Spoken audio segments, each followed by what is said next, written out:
Hey everybody, I hope you're doing well, and I hope you're having a great week. And of course, it's Friday, and hopefully you're ready for the weekend. It's summertime, and I'm not really sure where you all are, but the weather here is great. So I'm just kind of sort of looking forward to doing something outside, doing some drinking outside, maybe a barbecue or a beach or a campsite.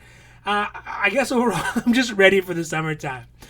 Now, before we get started, though, of course, I want to say thank you all so much. Thank you to all of you who've been watching and subscribing to this little channel. It's growing, and it's pretty amazing to see every time I bring it up, it grows a little bit. So a little bit more by a little bit more. So just thank you all so much for that. That really helps the channel grow and all the algorithms, statistics, and all that kind of stuff.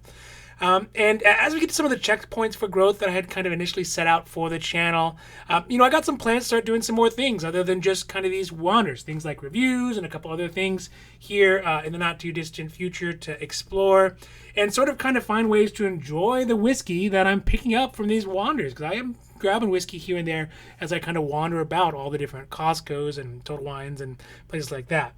Now, today I have stumbled across a pretty decent selection of Japanese whiskeys, at least as far as Costco's go, in a Costco in Marina Del Rey, which is kind of a fancy pants kind of area near the beach. So they usually have some pretty good stuff, but it does move real quick because, you know what? Well, I mean, they got the money, and for some reason they all seem to be in the Costco in the middle of the day. That one's always so busy, even early on. So I'm guessing that's kind of how they get that good stuff first. But I did find a bottle of Blanton's there once within the first 20 minutes of opening. So I get to see some of the Nikka single malts, the Miyagikyo, the Kurayoshi malt in the red box, and an entry-level whiskey from Suntory called Toki. So it's going to be an all-Japanese whiskey wander this time. So I'll talk about what I bought and what I decided not to pick up, compare the Costco prices to the Total Wine prices and the Bevmo prices, and look at some of the ratings and tasting notes for these whiskeys. But overall, I think it's a pretty good trip. Now, again, if you like these videos, please don't forget to like and subscribe. That way you can get notified when my newest videos get put up. All right, now let's get down to it. And you know what? One of the harshest realities about this whole whiskey craze, specifically Japanese whiskey, and again, I'm not one of those people who say, oh, I was the first to like Japanese. I liked it before everybody else did. And all these new neophytes ruined it for the rest of us, etc., because admittedly, I'm a neophyte. And yeah, I do like Japanese whiskey. But one of the first victims of Japanese whiskey have been age statements. Nikka specifically stopped producing any age statements whiskeys really not too long ago, and have only gone with these non-age statement blends that are just kind of out of pure desperation to continue to have enough whiskey to sell, specifically to Westerners, and to keep the business growing, right? Without whiskey, nothing continues to happen for a whiskey company. This Nikka Miyagikyo single malt is one of those compromise whiskeys, or I guess you can call it compromise whiskeys. Additionally, it's rumored sort of around the interweb, and it probably has a hint of truth to it, that these new whiskeys are less of that iconic Nikka whiskey-ness and are a bit watered down, mass-produced, and becoming sort of a shadow of what Japanese whiskeys used to be. I guess the other way you could look at it is it's maybe perhaps maturing, right? It's developing into something that could be available to more people. So it's kind of both ways you look at it. But, we'll just kind of have to see. The Miyagikyo is barreled in ex-bourbon barrels and then is finished in sherry cask. And it's actually distilled as well as barreled in Japan, unlike some of the other quote-unquote Japanese whiskeys. And is a single malt made in Miyagi, Japan. And it is a fraternal twin of the other Nikka that came out kind of the same time. It's slightly peated. Man, I can't think of the name of it at the moment, but they usually see them together, especially at Costco side by side, for about the same price. A little bit of a difference, but about the same price.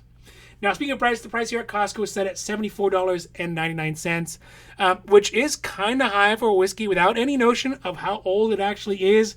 But, beggars can't be choosers. And when it comes to true Japanese whiskeys, the cost is reasonable in comparison to what it would cost at Bevmo, which has it for sale, if you can find it, at $99.99, or Total Wine, which has it slightly less expensive at $85.99. So that means if you do end up buying it at Costco, then you'll get a savings of $11 over the Total Wine price, or about 11.83%. Now, the ABV on the Miyagikyo, wait, that's tough to say, single malt is at 45%. So it's a bit beefed up from some of the other Yamazaki and Suntory whiskeys. And it's tasting notes that really exemplify that Japanese palate, although most assuredly these are made for Western audiences. It denotes a sweet, medium-bodied whiskey with a light burn and a flavor of peaches, pears, honey malt, and a light fruit underrated characteristic. Now, the reviews that I could find online gave it a pretty solid 86 points, which I think is kind of better than expected considering how many Japanese whiskey lovers have scoffed at the absent ages on these new Japanese whiskeys. And you know what? In the end, like most other lovers of whiskey from Japan, I caved in. I bought it because at this point, when it comes to Nikka, it's really getting down to the point that I'm willing to take any port in a storm. And you know what? I'm not too proud to take whatever I'm given. All right, the next whiskey is one that I've seen a lot on the shelves at Costco. It doesn't really remove that much. Frankly, it kind of sits there for a long time. It's the Kurayoshi Malt. Now, I can imagine that after doing a bit of research, it's pretty easy to see that this whiskey is a Japanese whiskey imposter. The Japanese letters and the characteristically simple presentation of the box on the whiskey is simply a beard to make the reality that it is a whiskey that is sourced in Scotland and then mixed with Japanese malts and barreled in Japan and then slapped a sticker on it that says made in Japan. But the reality is it's no more Japanese than those Japanese peanuts that you can buy in the store, but they say made in Mexico.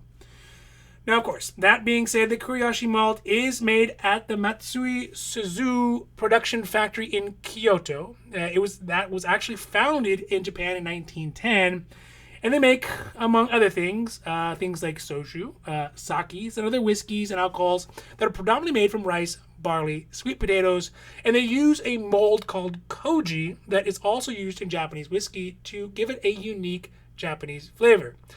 This one specifically is aged 3 years in ex-bourbon white oak casks, and despite being dubious about its progenitors, probably would be rated better if it was just a normal scotch rather than taking a beating that it does masquerading around as a Japanese whiskey.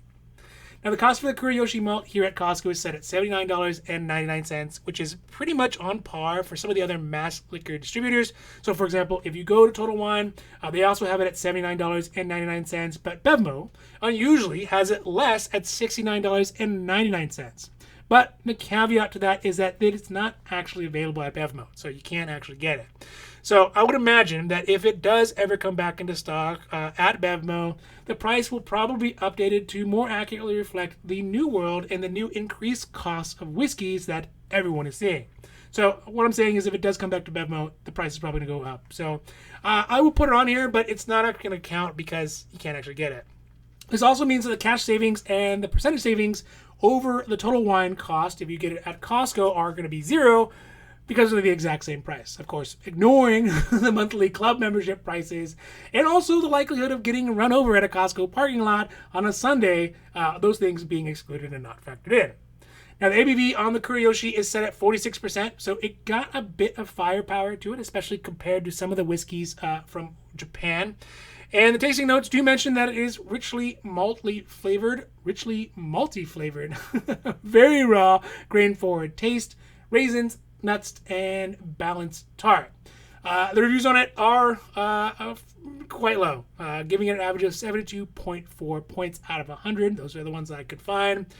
So it's not really the highest rated, and it kind of explains why there's so much of it on the shelf and why it sits around so long, while other ones like the Nikkas and the Suntory Harmonies and pretty much a lot of the other Japanese whiskeys both move pretty quickly, of course, depending on the area that you're in. So for me, this one is going to be a skip. I would much rather spend the $80 on a decent bourbon or an Islay Scotch, something like a Lagavulin, again, if you can find it. But, I think those things would be better options than spending $80 on this. I'm not going to call it fake Japanese whiskey, but I would say homage Japanese whiskey. That's a good way for putting it.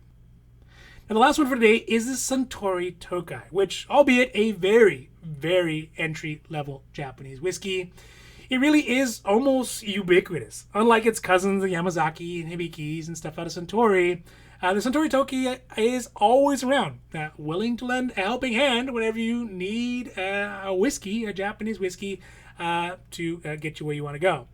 Now, the Tokai is a whiskey that was overtly released for Western audiences, so for the Western palate. So it's really designed to be mixed with something, mixed with ice, mixers, watered down, and it became available in the U.S. starting in 2016. It has a pretty distinctive square bottle, which gets its name. I think it's Tokai means square. No, scratch that. Tokai means time. But it's actually made from a blend of 2 different single malt Japanese whiskeys, the Yamazaki and Hakushu, which are both really good, and then a third single grain Cheetah whiskey. It's made by Suntory, which is one of the biggest and oldest whiskey producers in Japan, which started in 1899, originally just to bring in wine, but in 1923 they started to distill their own distinctive Japanese-style whiskey. Also, the Tokai is specifically made in Japan, so it is born and bred in Japan. So it is a true Japanese whiskey. Now, like I said, this is an entry level into the Japanese whiskey world. Something that if you had a wealthy uncle and he let you try some of his Hibiki 21 after dinner one night, but then you go back to your dorm, you gather up all your nickels, you find that all you can afford is going to be the Suntory Tokai, which is Japanese whiskey. But it still allows you to brag to your friends and your dorm mates about how sophisticated a whiskey drinker you are because you know Japanese whiskey and stuff and you're worldly, etc., etc. So, I mean, it's a good substitute for that. Maybe that's just me. Either way, it is priced at Costco at $29.99, which is basically the same cost for a handle of Jack Daniels. And it is comparable to the same price that you would get at Total Wine or typical for Bevmo, a few dollars more at $31.99. So again, in comparison to the Total Wine price, you're going to break exactly even because they're charging $29.99. So that means you have $0 saving in cash as well as percentage if you get it at Total Wine. The ABV on the Tokai is about par for most Japanese whiskeys at 43%. It has tasting notes that mention green grapes, peppermint, thyme, which sounded kind of interesting, grapefruit, and ground almonds, as well as a hint of mineral flavors. Now, the reviews on it are sort of what you would expect for the lowest rung on the Japanese whiskey ladder at 71 points out of 100. But again, the bottle is only $30. So it's a $30 bottle, and you're getting ratings that are comparable to the $80 bottle that we just saw, the Kurayoshi. Now, so for me, I mean, obviously, it's going to be a pass because, I don't think the Tokai would really grow my, expanding my small but growing circle of whiskey understanding. And you know what? It's not meant to be. It's meant to be drunk for a reasonable price with a chaser or a mixer and with friends. But for me, I'm looking for more of a growth whiskey. Something that is going to kind of expand my palate and the flavors that I'm accustomed to and all that kind of stuff, rather than just kind of erstwhile amusement. Now, I'm trying to be not snobby about it. I don't think I'm being snobby about it, but I know it's coming out snobby, so I'm just feeling at that. But I'm trying to say I want something that's gonna kind of grow and not something just to try to get me drunk. That's not it. I think I'm failing at this. All right, so that's it for today's Whiskey Wonders in Marina Del Rey, and I want to, of course, say thank you to all of you yet again for who made it to the end of the video. And I hope that you enjoyed this video, and if you did, please don't forget to like and subscribe. That way you can get updates when my newest videos get put up. Also remember, if you do see a whiskey that you love, just buy it. Because if you don't, somebody else surely will, and it might even be me. All right, so that's it for the day. I'm out, and adios.